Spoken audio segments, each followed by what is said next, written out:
ऐसे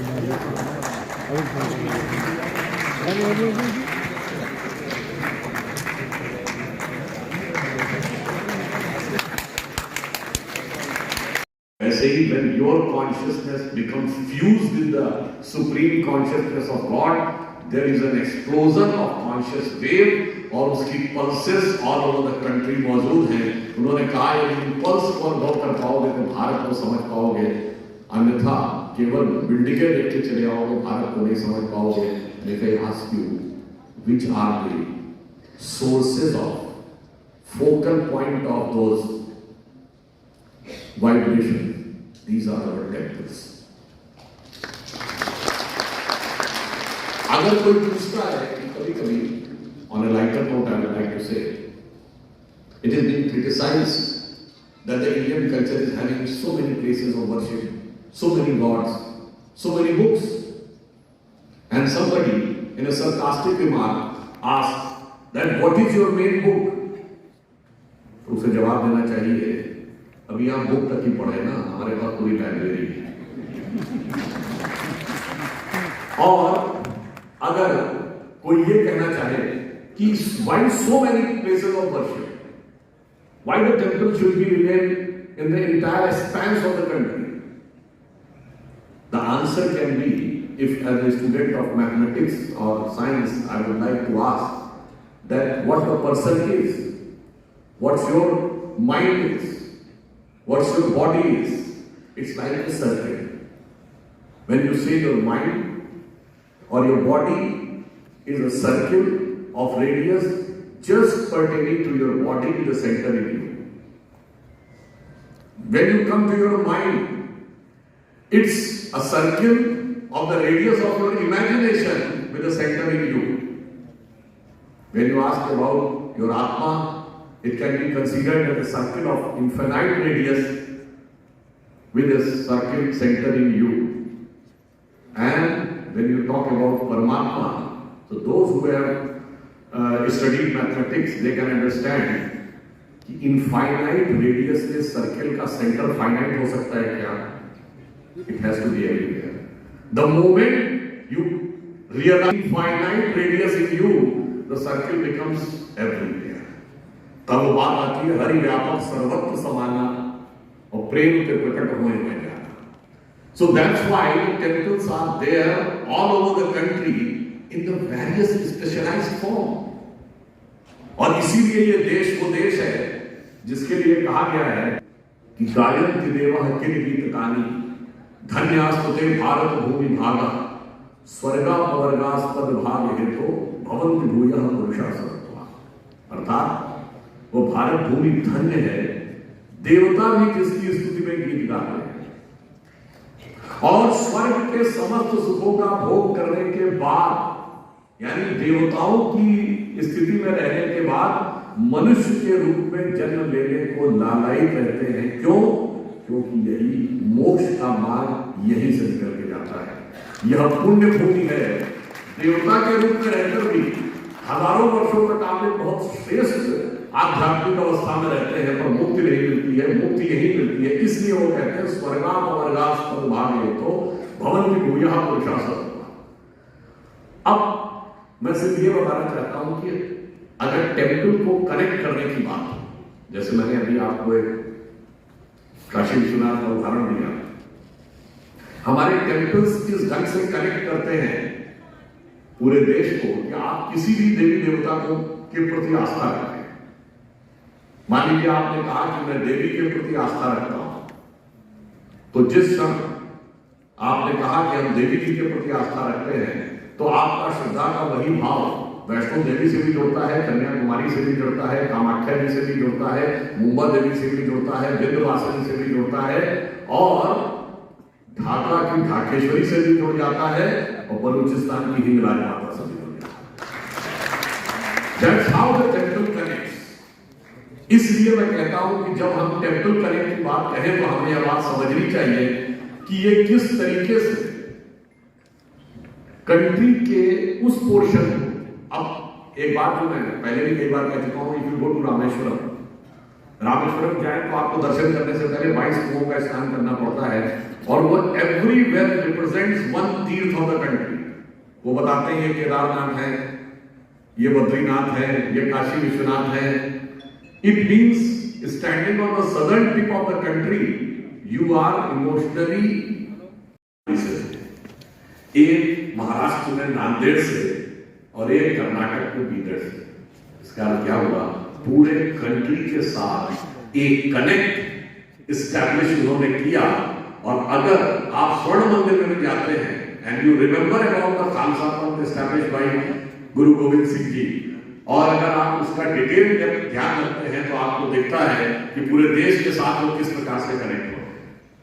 आज की नई पीढ़ी को कई बार ये बातें समझाने के लिए दूसरे तरीकों की भी आवश्यकता होती है। I would just like to give one example. हो सकता है आप लोग बहुत से लोगों ने सुना हो, एक जो लोग कॉस्मोलॉजी में और एरोस्पेस में इंटरेस्ट रखते होंगे तो एक वैन एलन फील्ड होती है।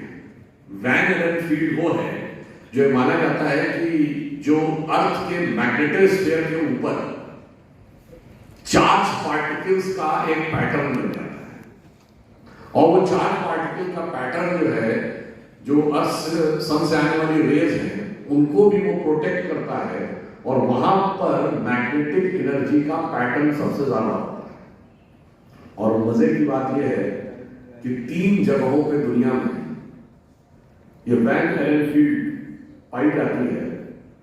वो कौन कौन है? एक है पेरू का माचू पिच्चू, एक आयरलैंड का स्टोन हेंजेस, और एक भारत में ठीक उसी पॉइंट के ऊपर उत्तराखंड में अल्मोड़ा में कसुर देवी का मंदिर बना हुआ है।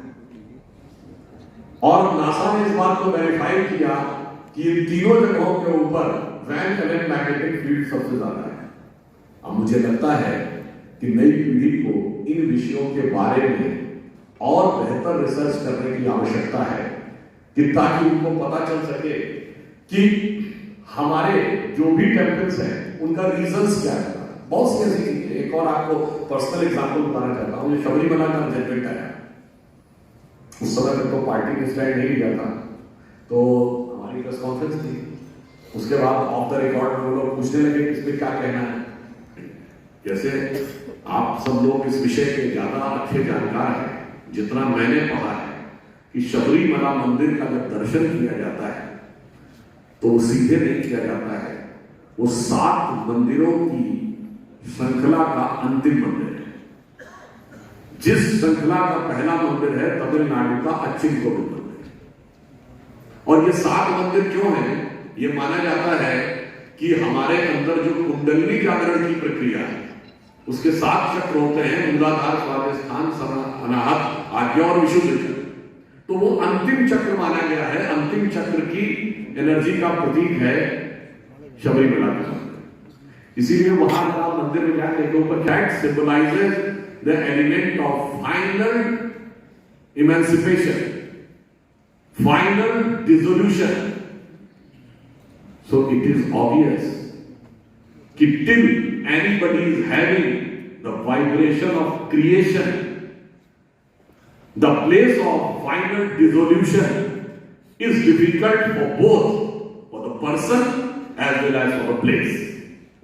मगर अफसोस की बात यह है कि अभी तक लोगों को इस विषय के बारे में जानकारियां कम रहती है। कोई कहे कि साहब कैसे मान लें, तो मैं उनसे बताना चाहता हूं, केवल 50-60 साल पहले आप किसी से कहते हैं कि मैं कोई एक डिवाइस होगी जिसमें मैं न्यूयॉर्क से सीधे बात कर लूंगा, तो लोग कहते हैं एब्सर्ड है।